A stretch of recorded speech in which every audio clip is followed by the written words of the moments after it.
All right, what is going on, Ravens flock, and welcome back here again to another episode of the Ravens Way podcast. Joining me, as always, is Voss. Voss, how are we feeling on this wonderful Thursday evening? Feeling good, very good. Excited for this Monday night, Christmas night matchup. Two best teams in the league. More than anything, I almost feel like, correct me if I'm wrong, this is like the least stressful regular season. Maybe almost not that I'm less invested, but it's just eyes on the playoffs. It's been that way from the beginning, and it's just kind of like stack up W's. Doesn't matter how you do it. I feel good about where this team is, and excited for the matchup. Yeah, it seems like the Ravens have been handling teams pretty early and often as of late, and hasn't been like that 2021 season where it was just week after week we were down, we had to come back, we had to do all these things, and it was a lot of stress. But now I agree with that. I feel like the Ravens are in a little bit of a cruise control mode Yeah, and going on with the week. So I'm feeling good.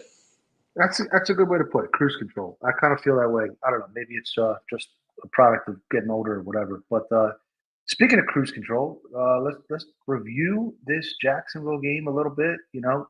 Wasn't necessarily an impressive statistical game, but you go on the road in prime time and beat a team that beat you last year and made the playoffs last year. I think that counts for something.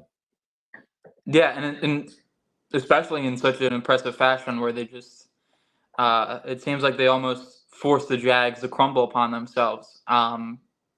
Just I guess to start with the offense, you know, not the prettiest, but you have the players to make the plays, and they didn't have that before, and it keeps showing up in games. Isaiah Likely, just a player who makes plays, and I mean, there's nothing really else to say about it. He's Yeah, someone that I wasn't super high on being drafted by us, but as time has went on, he's just shown to be a playmaker and someone that Lamar trusts. So um, you have him making plays, you have Bateman a little more involved. Just to keep from an offensive standpoint, Lamar obviously just making plays out of the pocket, buying time, and compensating a little bit for the bad offensive line play, at least the tackle play as of now. yeah. So that would be my positive takeaway from the offensive side. Yeah, I think you touched on most of my takeaways. Definitely agree that Likely has been stepping up in the last week or two or three. Lamar with the Houdini impersonation, pretty concerning. The way the offensive tackles were routinely beaten um, and injured, and it's just it is a concern moving forward. But they just went with the grounded pound approach second half, rolled up 200 rushing yards in the second half, and put them away. It's take care of business. The big news really coming out of the game is the Keaton Mitchell injury. Very unfortunate. I think that does potentially shave off a little ceiling from this team. I think they are going to need to find some ways to reproduce the way he was spreading the defense.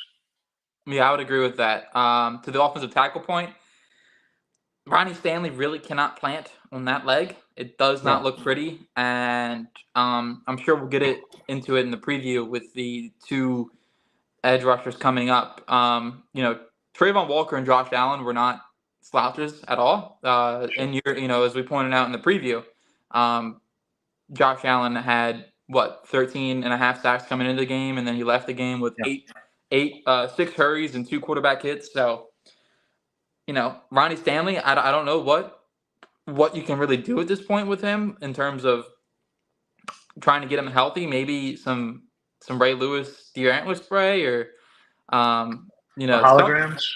The I don't know holograms. holograms. um, That was Ray's excuse when they were trying to hit him with that deer antler spray. He's like, "No, I was just using the holograms on my tricep." Anyway, when they yeah, like but the Super Bowl presser, yeah, yeah. So I don't know. In order for the Ravens to make a deep playoff run, he's got to play a little more closer to at least average level. Right now, it's starting to slip below average, in my opinion. yeah. No, he is really really struggling. He's one of the worst rated tackles in the league this year. I mean, I almost wonder if you're better off going with McCary and just say McCary's our guy. Ronnie, we'll rotate you in for a few series here and there to give McCary a break. Because it'd be one thing if he was reliable at, unreliable but playing at a high level, but to have durability issues, availability issues, and also be playing at a subpar level, I think that's more of a question for the offseason. And I'm leaning against retaining him really for unless he takes a massive pay cut. But the one potential saving grace is Lamar. Lamar's ability to evade pressure in the backfield. He's not always. Sometimes he gets rattled. He gets a little panicky. But I thought this game on the Sunday night was an example of him remaining poised. And if he can remain poised, there's nobody better at potentially mitigating the damage that the opposing edge rushers can do, in my opinion.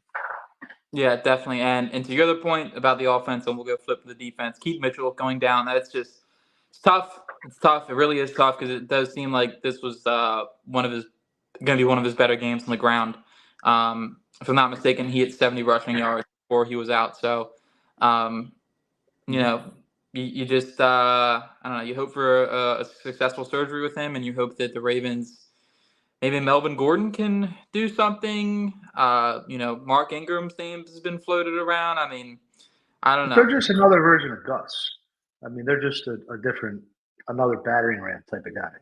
I Yeah. think Well, I think what you need is the speed element to to threaten the defense horizontally, to suck everybody up a little bit, so you have more space going vertically. Um, and I think the two guys probably going to be a combination of the two. Justice Hill, maybe this is his moment to really shine and pay off all that promise that he had for the last few years. But I think Zay Flowers needs to also be featured on the gadget type of plays. I know a lot of people want to see him utilized more downfield. I agree that's his best use, but sometimes you got to do what you got to do. They need that element closer to the line of scrimmage with Flowers, his agility, tackle breaking, and speed. And maybe Bateman could pick up the slack downfield. That would probably be the way I'd like to see it moving forward. Not saying you have to do that every game, but when you get in the playoffs and you need to rip off a chunk play or just try to get the defense on their back playing on their back foot, that's a guy I would call upon. definitely. And then flipping over the defense, Kyle Hamilton just playing at a really a superstar, whatever go word you want to use type of level. He's just, um, he's really good at football, and he just Yeah. keeps. As long as he's in the lineup, I mean, the Ravens' defense is just completely shut down. Almost, it's you see the difference, like we talked about last week, with him going out versus the Rams, and the Ravens started kind of getting punished a little bit. Then he comes in this game, and I mean, there's just not a lot that Jacksonville did, and outside of one broken play, I mean, the Ravens probably could have pitched a shutout. So. Right. Um, not a week goes by where I regret buying his jersey. And you know, outside of that, I think I would have liked to seen a tiny bit more pressure from the edges in this game, especially with Dafe Elway. I feel like we haven't heard his name in a while. He did have So six let me pressures. He did have yeah, six pressures. I know. But I mean, 36%, 36% pass rush win rate, which was by far I think it was the third best in the league, according to Gordon yeah, last week. I know he had six pressures. I mean, I just don't mean like calling his name and him getting out there and getting a sack. Um, It's just ball out quick. I mean, that's you just have to. I don't know. Anyway, I'm sorry. Don't mean to cut you I off. don't know. I mean, Matabike, he still gets a sack every week. So I mean, not the same player, but you just hope for Odafe Oweh to kind of get his name called and go out there and make a play. Because he really has been, to your point with the six pressures and 36% rate, that he's been close. So and that's always been the thing with him. He's been close. It's never came. But I do still value the pressure numbers. I still think that's very important. It's probably more important than sacks. But anyways, Ravens run defense also looked pretty stout in this game. Not a lot happening in the ground game. Trevor Lawrence had to result to some scrambling in order to move the football downfield. And then outside of one blown coverage between Brandon Stevens and Geno Stone. Um, Overall, coming in, I think my concerns was Evan Ingram, the tight end, Mhm. and once again, didn't seem like there was a lot to be had for him in this game. So Yeah, so first of all, definitely agree with you on Hamilton. I think the gap is far between him and Roquan, and I think we both, at least think he's been the best defensive player on the team this year. And I think that gap has only widened in the last couple of weeks as he's continued to really make big plays, and Roquan's been, quieter than maybe, not making a lot of splash plays. Uh, I think the edge pressure is somewhat attributable to Clowney just not being as disruptive coming off the bye. We did our what was it, 3/4 season awards during the bye week, and I paid Clowney as my breakout player or Cody. I forget, but anyway, I was singing his praises, and he's been pretty damn quiet the last two games since. So I do think that's notable. There are Justin Houston and JPP are both available right now. If they want to add another DPR or in JPP's case, maybe a guy that can reduce inside and help out alleviate some pass rushing snaps from the D line. Definitely agree with you on Matabike. Very timely sack, strip sack. The only sack of the game was a great play. And the last note I have on defense, uh, Marlon Humphrey, big time rebound game, was excellent in this game, as well as Brandon Stevens. They were both just completely locked down on the outside. I believe they were targeted combined about 15 times, gave up a total of about 70 yards. That's less than 5 yards to your boundary wide receiver per target. Um, that's uh, that's good, especially because Ridley's not a bum. So that was a good sign to see. That's pretty much all I had on the Jacksonville game. Trevor Lawrence with the dumb just dropping the ball fumble and some of the and then the red zone defense as well. That's really been their calling card this season.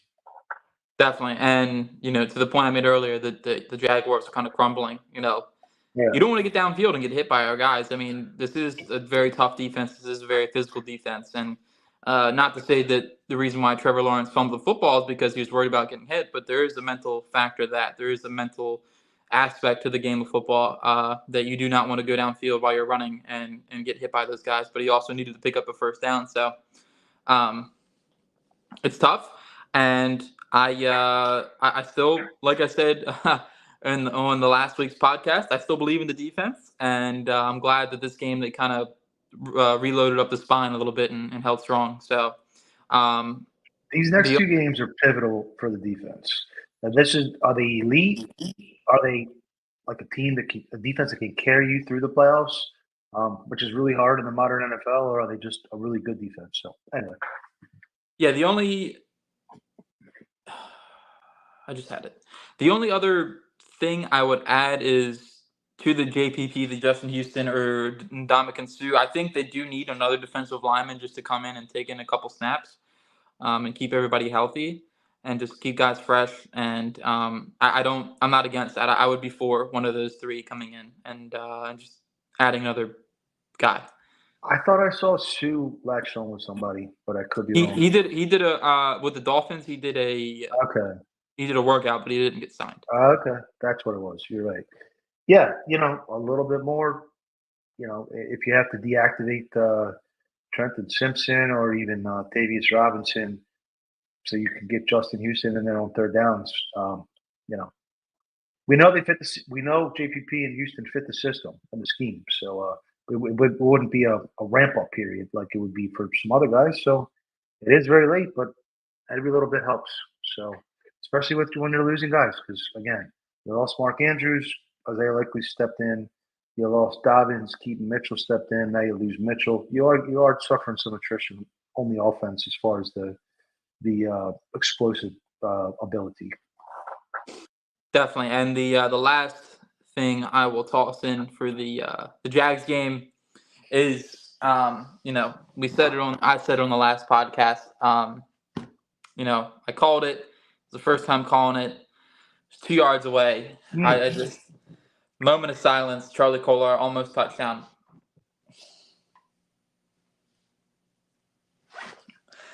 But Did you look, did you see Wire?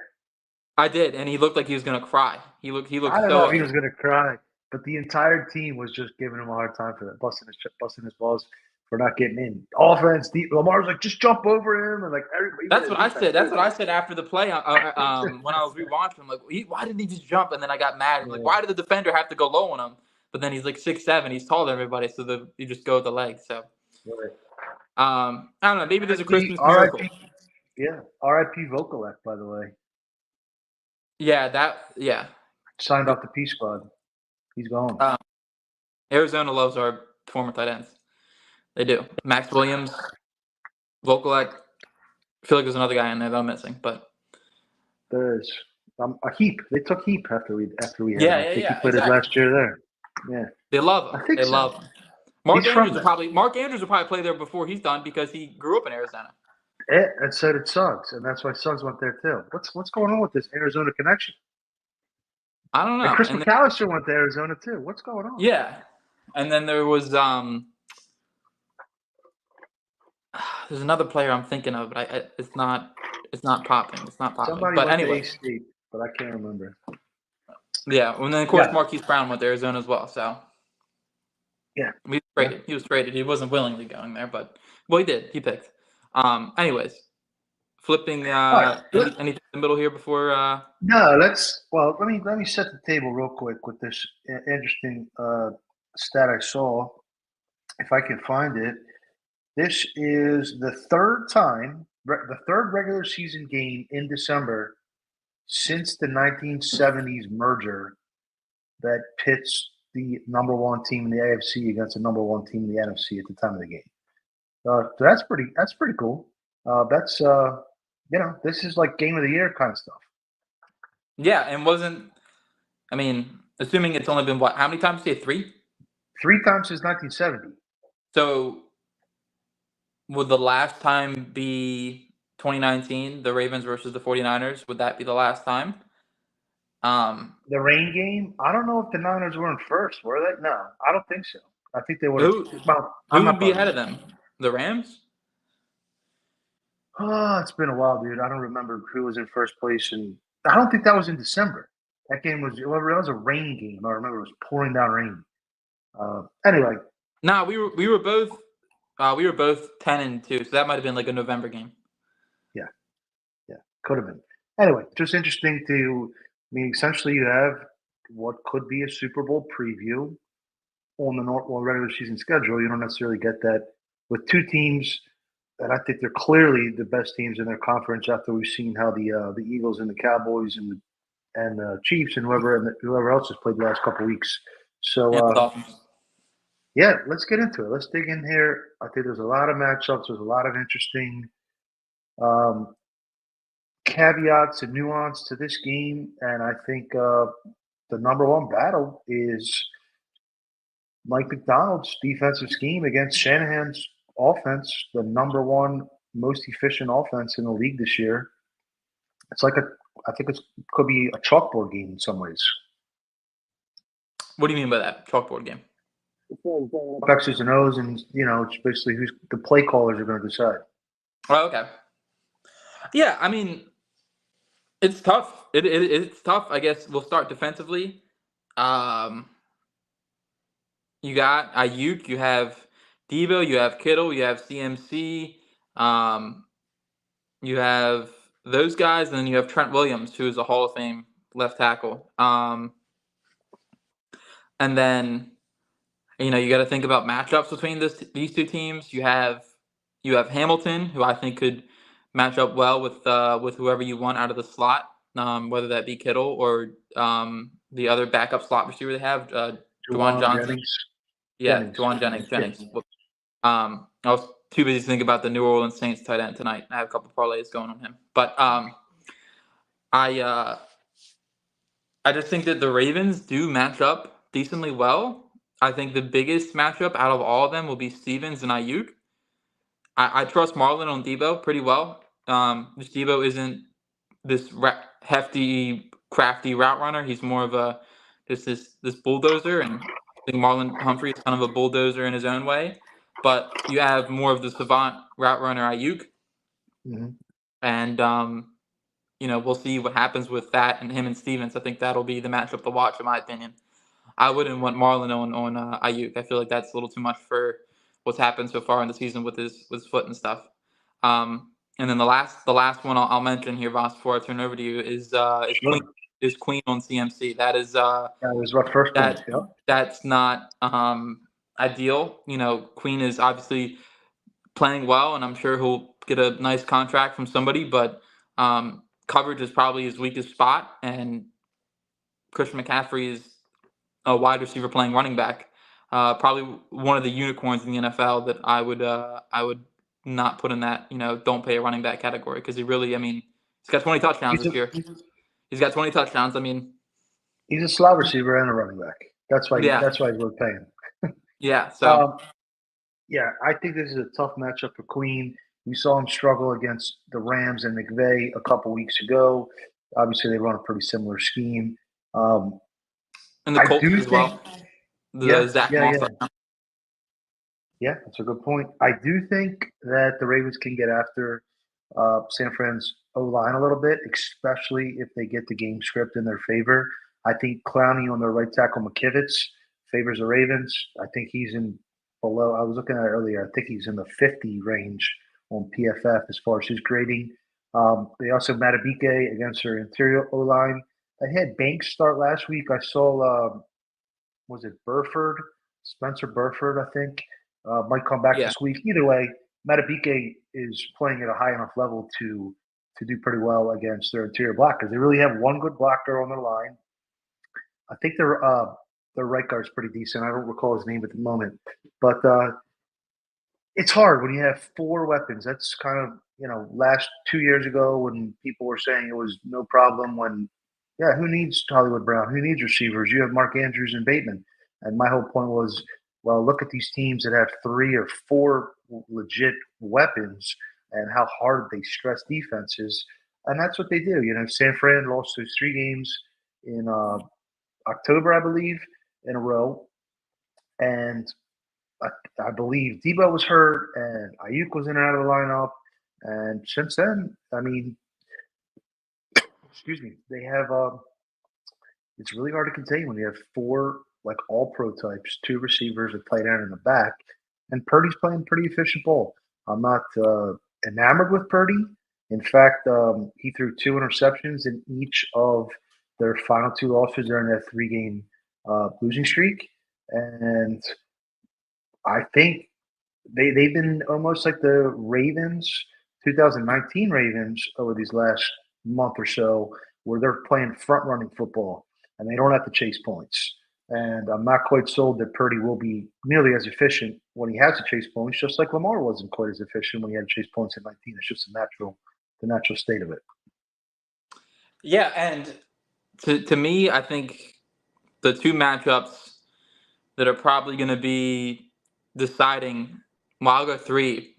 Is the one I made, Stevens versus Ayuk, uh, CMC versus Queen, and then the last one I'm going to give is Michael Pierce up the middle versus their center. The 49ers love establishing that wide zone, and if you can get somebody in the interior just wreaking havoc in the run. I think this is a game where I'll put a little more weight to run defense, because that really does build everything that the 49ers do. They do love running the outside zone stretch and then building up play action off of it. If you can get somebody in the middle, obviously you have your edges try and establish the edge and set the edge so you don't have them get outside. But if you can have somebody in the middle get up there and break through and really start bullying the quarterback a little bit, it goes a long way. So um, to me, and I don't know if you have any last thoughts here on the defense before we flip I'll give over. you one more before Okay. you flip. But yeah, I just think this is a big nickel game. Kyle Hamilton should be playing in the slot. There's some teams that are run dominant and don't have much of a passing offense. You probably want to play a little bit more base against them. There's some teams that are, very pass heavy, and you probably want to play just standard nickel against them or even dime. But this team can run the ball and they can pass the ball. And I think you bring Kyle Hamilton down, you put Gino on the back end. Hopefully, Marcus Williams can go. He was limited today with the groin injury. He didn't go to the locker room or anything after that, and he made that basically field goal saving tackle right before the end of the half, and he kind of fell and he pulled the receiver onto his hip. But even if not, maybe you can put in Worley or something because I think you need Hamilton in the box. Yeah, definitely. I would agree with that. You definitely want Hamilton up near the box and to be out there making plays. I think that would be very important to this game. Do you want to go ahead and finish up on the defense, or? Let's go ahead. Let's flip it to the offense. Uh, quite a few matchups here. A lot of playmaker. I mean, you see the roster San Fran can build when they have the rookie contract quarterback. Mr. Irrelevant. That helps them. I'll throw one stat out as kind of an icebreaker, and this was surprising to me. Did you know Rashad 83% of the yards that Rashad Bateman has gained this year have come in the first half? 83%, 250 out of 300. So anyway, but go ahead. Let's tee us up for the offense against the Niners defense and their interesting front focused roster construction. Yeah. To me, this game is going to come down to Lamar Jackson probably playing a little bit of hero ball. Because, in my opinion, I think the 49ers defense just might be a hair more talented up front than the Ravens off. Well, very more talented in the Ravens. Their defensive line is way better than our offensive line on paper, in my opinion. You have Armstead coming back. You have Hargrave. You have Bosa. You have Young. You have Drake Jackson as a good. Well, neither Armstead nor Hargrave practiced today, and neither played last week. So we'll see, but just Okay. something to monitor there. Well, Because you lose your even two then, DTs, that's a big. even then, backing it up, they have Kinlaw, which is a former first rounder, and he started to play a little bit better than he has in the past. So, um, I mean, like I said, you have Drake Jackson to fill in, to rotate in. I mean, they have just so many, and they also added what's his name, Randy Gregory from the Broncos as well. So And they have Cleveland Farrell too. yeah, so they just have all the former first rounders and um, it really is a good defensive line. And the first matchup that I'll talk about is Chase Young and Nick Bosa versus Stanley and Moses. I think that you know the Ravens are probably going to rotate a little bit like they have the past couple of weeks. But that really is the big deciding factor to me in this game is how well do they hold up in pass protection. Um, I'm worried, man. I really am worried because if Ronnie Stanley starts getting bullied, Bosa could just start uplifting him like he has with some tackles, and it's just I don't know.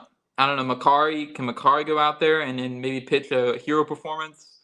I think I trust Moses enough to kind of do his thing a little bit against Chase Young, probably allow like 3 pressures or something, but still it wasn't anything that was ended up being a negative play. But Ronnie Stanley is just he can't play on that leg, and a power rusher who's probably 50 times, not 50 times, but like 5 times Trayvon Walker, who seen a couple clips last week of just him getting bullied. It's tough. It's very tough. That's a good point because Bosa usually attacks the right tackle, but they might see the strategic advantage of going after Ronnie using their power guy on that side. To me, I think the real key is Morgan Moses being able to, and even Falele if he gets a series or two or even more. If Lamar knows he has a weakness on one side, I feel like he can evade that and manage that and mitigate that. When it's coming from both sides, that's when the problems arise. We saw it. What was the year when they lost in the playoff game to Buffalo? 2020, right? Yeah. And they won. They beat Tennessee, and that's Lamar's only postseason win of his career. And that was the year that Ronnie got hurt. Orlando Brown went to the left side. They were rotating Tyree Phillips and Fluker, I think, on the right side, or maybe Fluker was the next year. And they were still a really good offense and won a playoff game and took the second playoff game close, besides a freak, pick six. And then the next year we saw with both sides weak, Lamar just couldn't overcome. There's limitations to everything. So yeah, if you can get good play out of one of your sides, I do agree with you as far as Lamar playing hero ball. This is a Lamar statement game, I think. Big time players make big time plays in big time games, all that good stuff. So I do think Lamar is going to be in top form. At least I hope so because they're going to need it. The other matchup I potentially like is Bateman against either Ambry Thomas or Isaiah Oliver. They pull. So what's it? Ward, Charvarius Ward is playing at a great level. They signed him away from the Chiefs, paid him a lot of money, and he has been a legitimate CB1 for them. On the other side, they have Lenore, Demondre Lenore, I think from Oregon, but he kicks inside when they go to nickel, and they don't really have good options for that other perimeter corner. And I do think that they're going to need some significant contributions from Rashad Bateman to okay, you have four playmakers on your side of the offense. We're going to show you our four playmakers on our side of the offense, and he has to be part of that equation. Yeah, I would agree with that. I think this is definitely a big Rashad Bateman game. I think all the receivers probably need to make an impact. Odell, Zay Flowers, Aguilar, even maybe. I feel like maybe I don't know. Like in my brain, for some reason, it's clicking that those like Aguilar getting behind those red 49ers jerseys. It's clicking in my brain. It might be another one of those maybe parlays we'll add here at the end, but There we go. it's clicking in my brain. It's another one of those things where I just see it. But anyway, yeah, I agree with you. I think that they get Fred Warner in conflict more, and Greenlaw in conflict, getting those linebackers in conflict, getting Zay Flowers involved in the offense, period, because he's a playmaker, but also getting him involved, I think, downfield and in some crossing routes from the slot would be a good way to get those linebackers moving and then start establishing the run inside a little bit because those guys are they're not so tight together because they expect it. Their run defense is not infallible. They gave up 436 total yards to Arizona last week and 7.8 yards per carry to Arizona. DeMarcado broke off runs, and I think the way to beat them is it's almost like the Joe Flacco offense. Like, well, I don't think you're going to get a lot out of Likely because of Warner, and I wouldn't want them force feeding Andrews with this matchup either.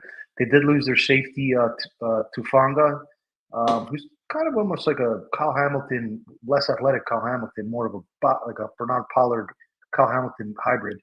But the guy's filling in's okay. Anyway, the point being, I think you beat them with the receivers. In the game they lost to Minnesota, Jordan Addison got a 60-yard touchdown against them. So they lost to the Browns, who were, them and the Ravens are the two best defenses. And they lost to the Bengals and the Vikings. Those weren't, impressive. So I do think you can get after this defense a little bit. They really haven't been challenged by game script. Again, I'll come back to game script. If you can get where you're playing from ahead and you're dictating terms to them, then I think you can. As good as that front is, I still think you can make some hay. Yeah, I'd agree with you. And another important point to me in this game is maybe you consider activating Ben Mason a little bit and get some 12 personnel rolling and help out. Ronnie Stanley needs help at this point. You gotta have someone to help him on his side. You just can't let him go out there and face Bo so young for 4 quarters and be okay with it. I don't think that's a good idea. So maybe park Ricard on that side or park Kolar, park whoever you got to do, but you gotta give him help. I just don't think I don't feel comfortable leaving him on an island. And as soon as you leave him on an island, he starts giving up pressures, and then Lamar gets a little rattled a little bit, and you start bailing from clean pockets, and it's this whole thing that I just would not like to see started. Yeah, no question. The biggest key, as always, is Lamar maintaining his composure.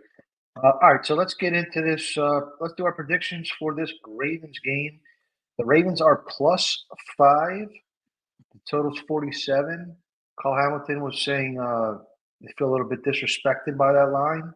I actually hear that a little bit. At first, I was like, but 5, and then you see all these pundits, and there's the top 10 players in this game, and there's only 3 Ravens on the list, and there's ESP or Fox Sports graphics saying who's the better team and saying the Ravens are 10-4 when they're actually only 10-3. I do think there's a little disrespect, and I think this could be a coming back down to earth moment for the Niners. But I want to hear what you have to say. Yeah, so to me, this is a big game where we can stop this madness of the Purdy mania, this whole MVP talk, this whole just craziness. He's a fine quarterback. He does his job, but um, I just don't. I don't think he's some top 10 elite transcending Drew Brees quarterback. I just think he's just making the throws he needs to make. But as you've seen with those other games, you put them in a bad spot, they start to crumble a little bit. Especially that Browns game, they really did just look like ass. They just looked like ass for 4 quarters.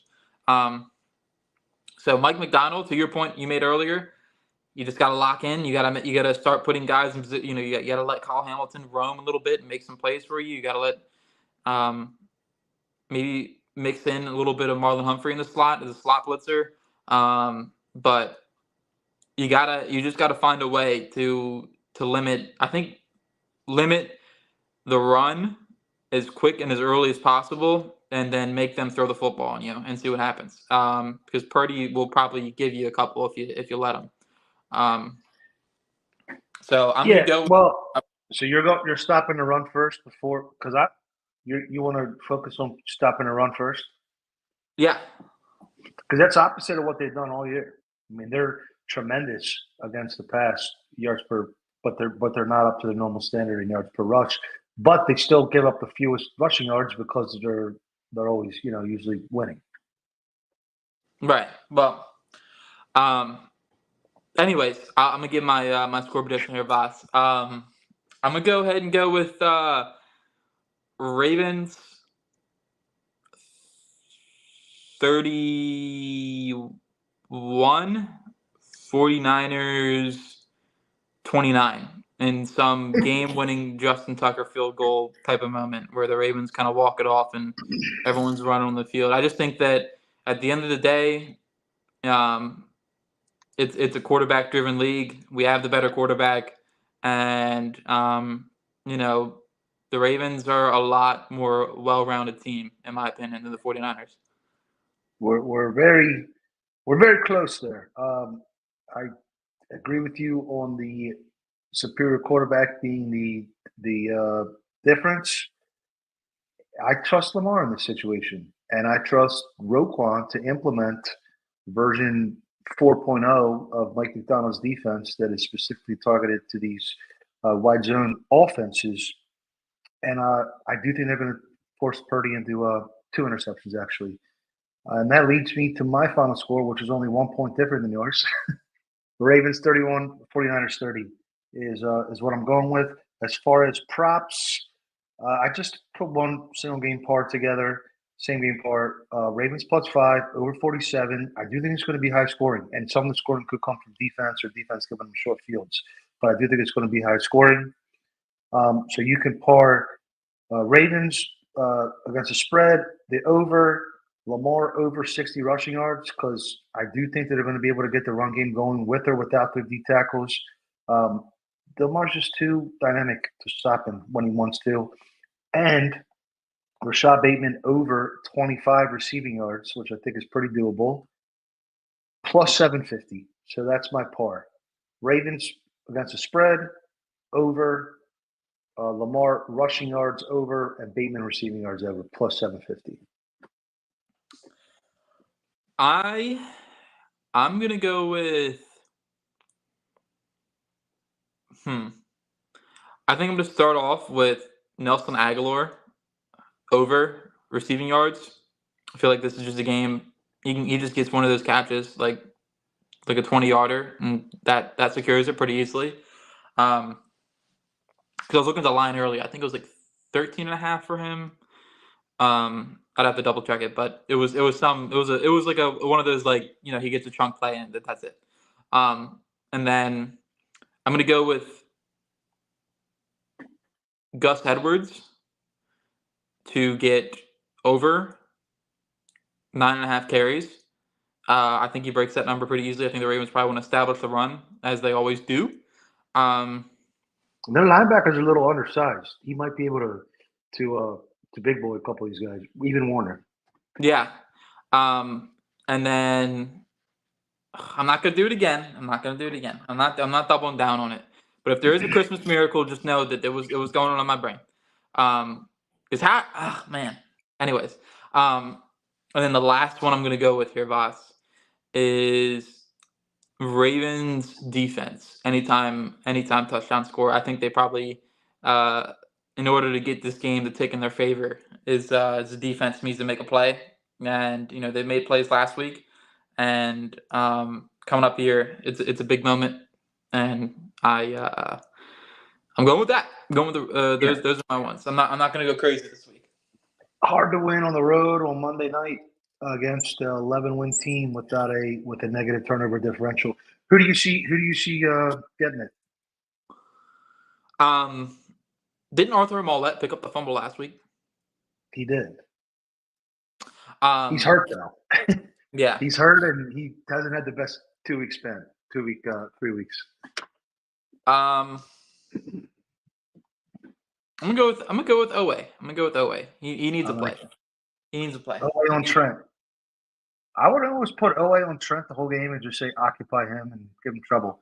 But Yeah. yeah, it should be a really good game. I'm excited for it. Fortunately, if it doesn't break the Ravens' way, it doesn't make a whole lot of difference in the AFC seeding as long as they can take care of Miami next week. Um, so yeah, it should be a really good iron sharpen iron John Harbaugh'ism. Yeah. Let's see how it goes. And real quick, it isn't a big statement on the season either because the 2012 Ravens lost pretty handedly to the Broncos around this time during that season, and Mhm. they went on to win the Super Bowl and ended up beating the Broncos. So They did. Yes, they did. No question about it. Let's look around the league now.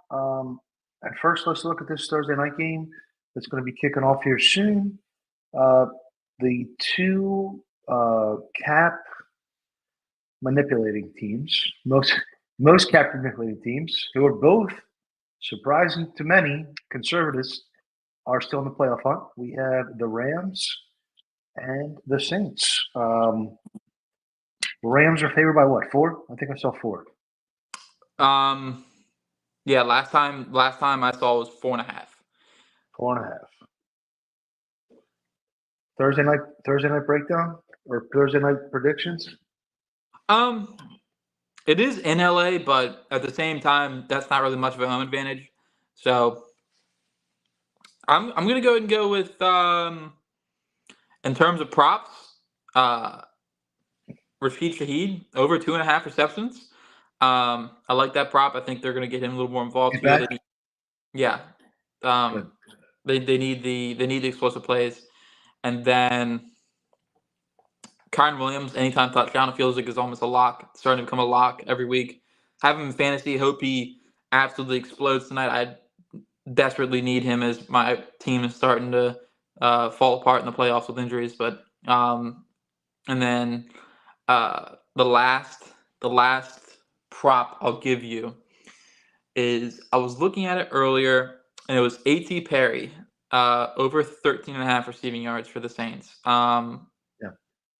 I like those little plays. Like I could give you all types of props like Puka Nakua over 5.5 receptions or Cup or also Higbee anytime touchdown. I'll toss that one in there as well. I'm feeling that a little bit. It's also over 2.5 receptions. You parlay the two, I think goes around plus 1,100 or plus 1,000. You put 5 on it, you win a little bit. So I think You got Higbee. 5 on it.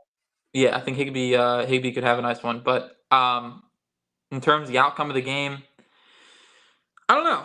The Saints have a good defense. It's not like I don't think. I think that's what's kind of kept them afloat. Their offense isn't that great, but the Rams' defense also isn't that great. So this is like a kind of like an overlaying matchup. Maybe the over hits on it, but I just think that the Rams the Rams end up having a hard time moving the ball against the Saints defense, and the Saints take this one. So Yeah, I mean, I can certainly see it happening. I don't like the Rams against the spread. I think it's too many, but my parlay does have Rams money line and Cooper Cup first touchdown. He looks like he's finally uh, up to speed or almost up to speed off that injury the last couple games. You know, McVay has that great opening script every week. So if those two combined, you're looking at plus 900, 9 to 1. So that's my par. And look around the league, upsets or anything else really.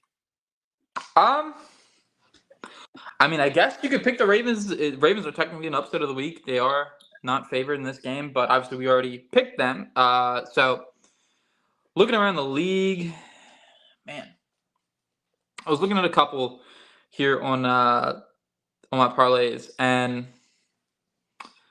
um, you give yours first because I have a good one.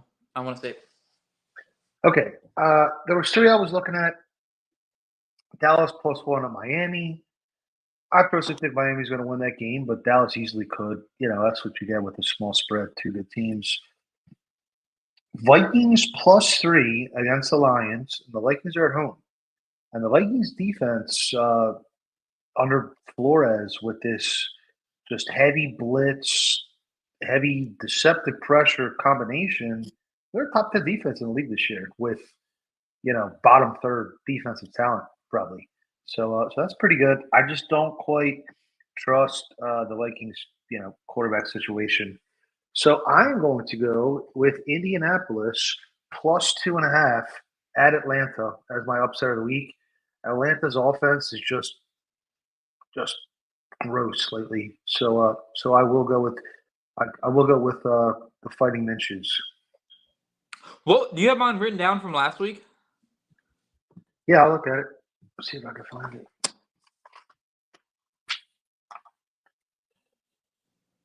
I think one of us took Denver over Detroit, and the other one took Dallas over Buffalo. I think you took Dallas. I took Dallas. And we were both wrong. We were both I thought I had a wrong. streak still. I thought my streak was still going. Yeah, I was gonna tell you there with the Indianapolis one. It's just the Atlanta. I don't know. Doesn't matter who's the quarterback. That Arthur Smith is one of the most overrated coaches in football, and I don't. He's on a hot seat. Offensive guru. He has plenty of good players in that offense that are just wasting away. Well, you take a tight end in the top 5 and a running back in the top 10. Sometimes that's what you get. Yeah, but it's not. I mean, they have a good offensive line, and Kyle Pitts is still an alien. He was still the alien. I would have. You need a quarterback. That's the most important piece. Well, that's true. That's true. And they passed on Justin Fields, and then they passed on the option of trading up last year. So, yeah. But with that, boss, any final thoughts here on? Yeah. So I just want one final thought. You put out the question: who was the better squad on paper? 2012 Ravens or 2013 Ravens or 2023 Ravens? Excuse me. Where do you sit on that? I think it's this year. I think the only notable spot I could give was the 2012 Ravens playmakers, just Torrey Smith, Anquan Bolden, Dennis Pitta. But this is also fully healthy. But I still think Anquan Bolden holds a lot of weight for that team. And the offensive line. The offensive line wasn't that bad in 2012 either. That's what I was going to say. I think they had a better offensive line. And if you're saying fully healthy, you also have to put a pre-injured Ladarius Webb back in the secondary, who was playing like an All-Pro the previous year and in the playoffs before, which is one of the main reasons they almost got to the Super Bowl the year before. But yeah, it's a good conversation. They're clearly the two best of the last 10 years or 11 years. But I think I still favor 12. I do. I just think that the quarterback and the defense for 2023 just elevates it a tick more. Ed Reed was 34 during that season. Suggs was up there. Nada was up there. Ray Lewis was up there. Suggs and Nada were still in the prize, but Suggs popped his Achilles.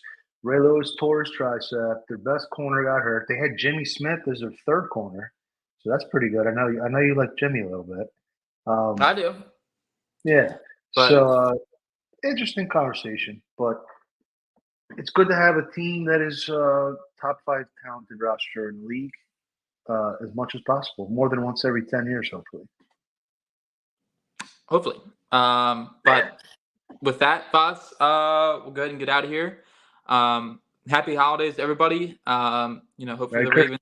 Ravens Yep. can give us a nice little holiday present on Monday night. I think that would be quite quite the thrill. It'll be a good game either way. I want physical football for 4 quarters. Um, that's all I want. It's physical football. A little trash talking, a little chippy game. Physical football. Couple fights. Um, No injuries. but no injuries. Absolutely Yeah. no injuries. Healthy Lamar. That is the most important thing going forward at this point. Um, and with that, boss, we'll go ahead and get out of here. Appreciate everybody for joining, Garnett, and we will see you guys next time.